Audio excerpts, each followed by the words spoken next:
Welcome to the Underground, the Steel City Underground, the black and gold standard for Pittsburgh Steelers coverage.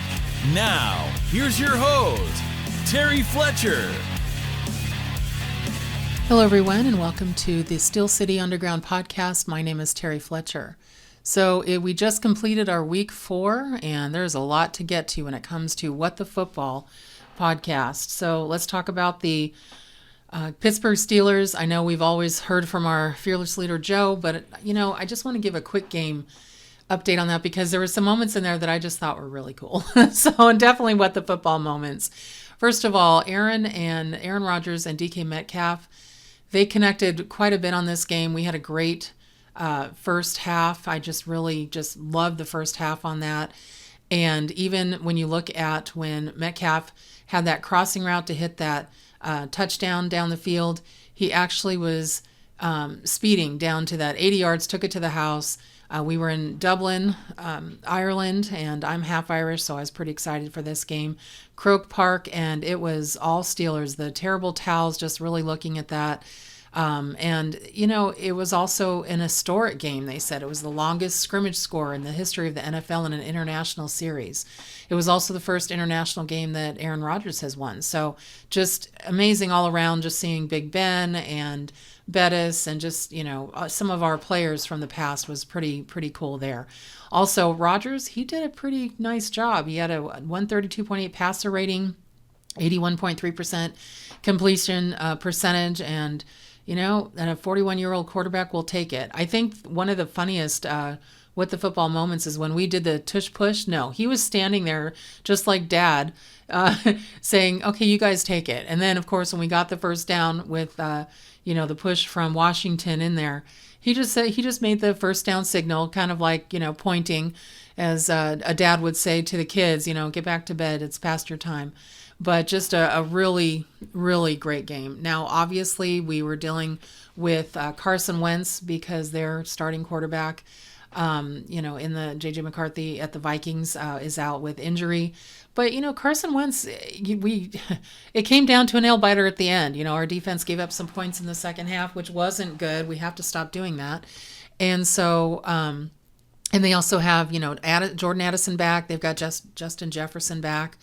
And he had, 126 yards and 10 catches. So we had to be very cautious about that. I think the biggest thing as far as What the Football moment was for fantasy players.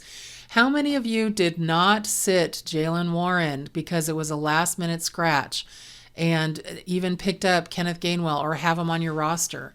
And I actually won my football game, my fantasy football in a league where somebody didn't sit him. And so I won by 18 points, and that was just enough to overtake that amount of having that 0 there.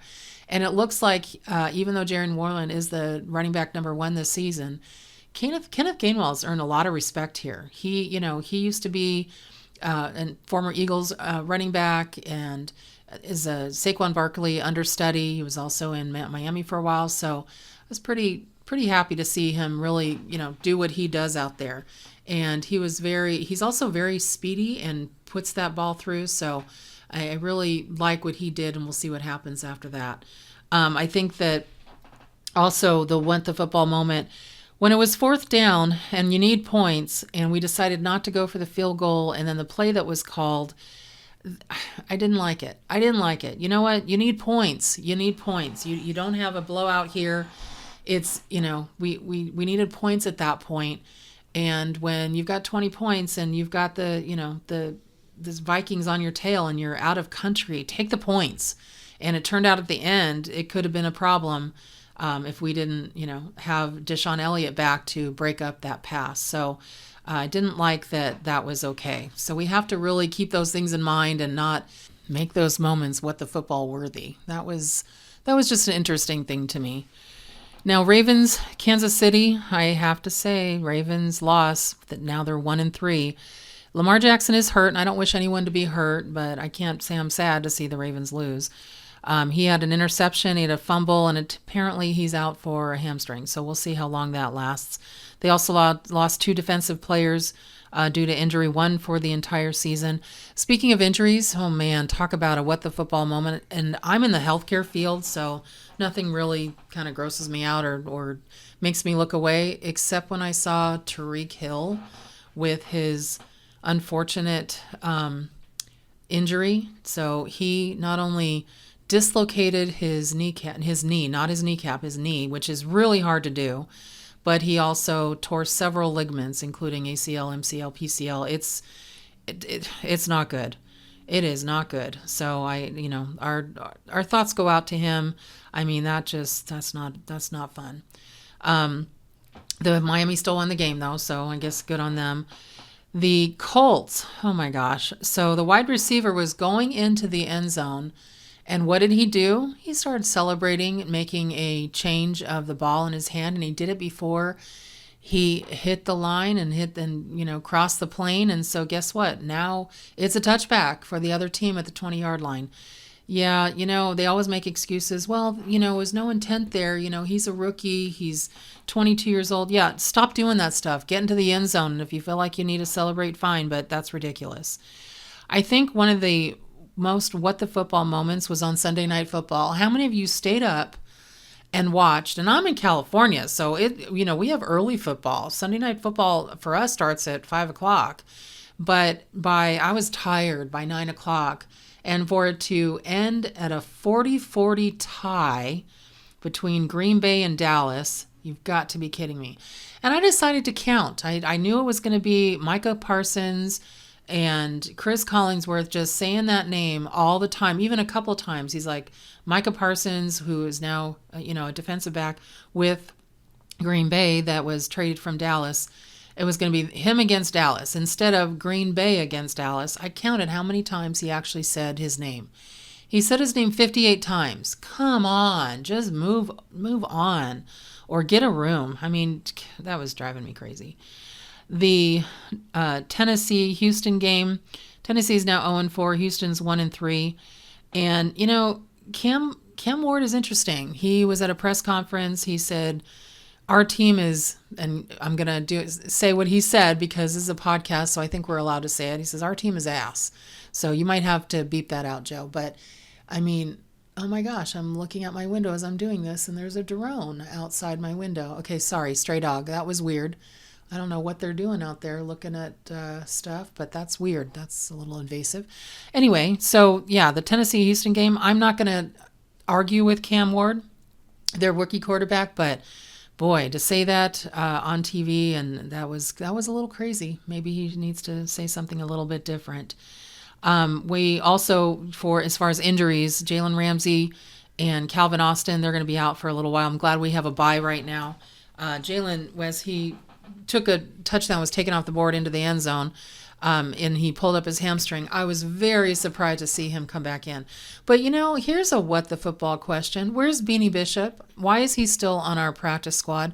Didn't he do a good job last year? Wasn't he a ball hawk, as they like to call him?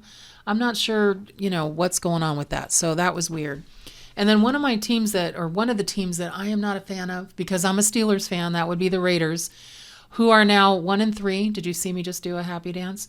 The Bears are 2-2.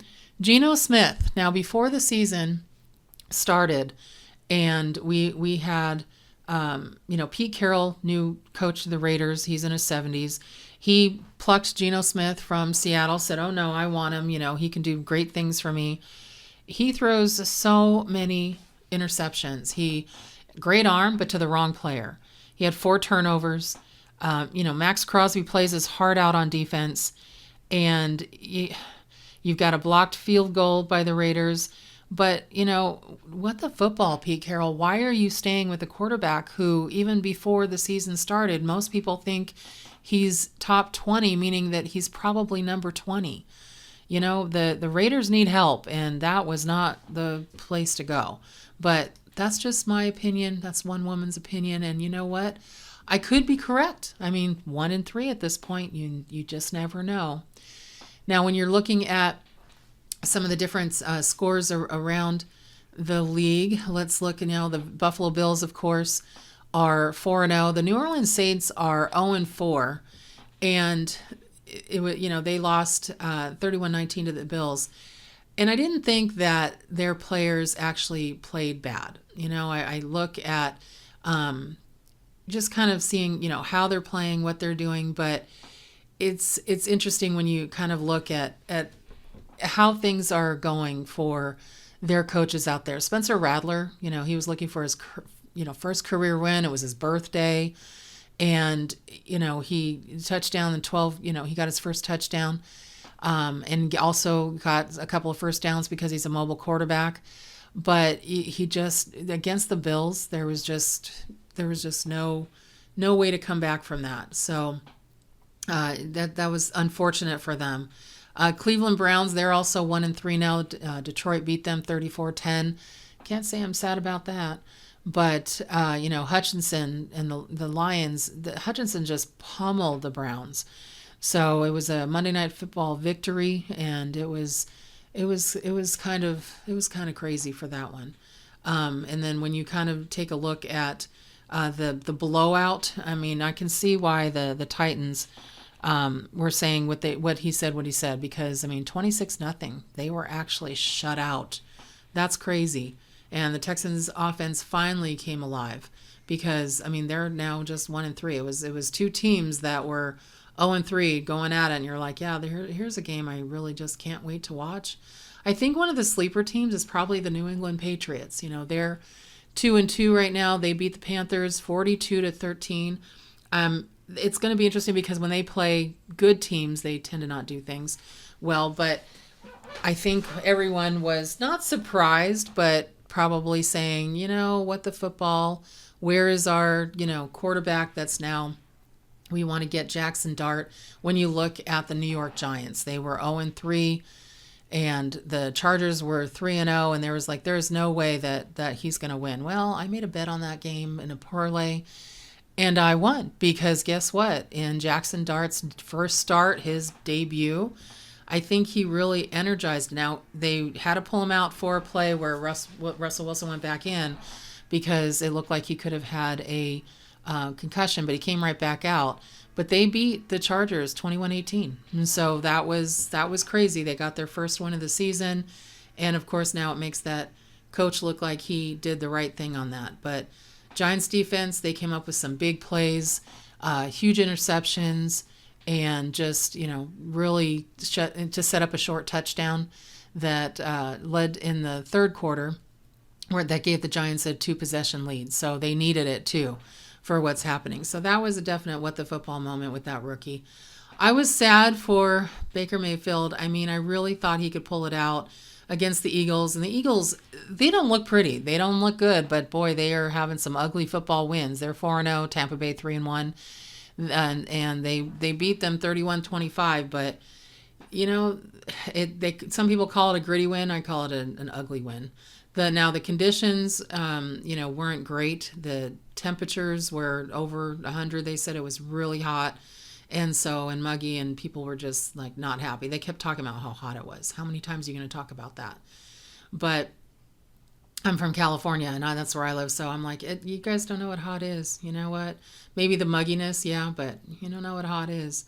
But overall, I think week 4, I just think it had some moments that were just absolutely crazy. Just sloppiness and blocked field goals taken in for either a 2-point or for a touchdown. But the amount of blocked field goals now, special teams, we even had one in the Steeler game. They're really stepping up in a lot of these games. And so for those players out there that don't think special teams means anything, think again. You're winning football games for your team. You're making an impact, and keep doing what you're doing, because you're definitely impacting games and keeping people's jobs. So a shout out to special team players. Well, that's all I have for this week 4. I may be skipping next week. You might hear a week 5 and 6 the following week, only because I'm on vacation next week in Hawaii. And I don't know if I'm going to do anything from next week, but especially since we're on a bye, I'm taking advantage of that. So everyone, have a great rest of your week. Make it a great day. And thank you for listening to the Steel City Underground What the Football podcast. We would like to thank you for listening and remind our listeners to follow us on social media and our website, www.steelcityunderground.com.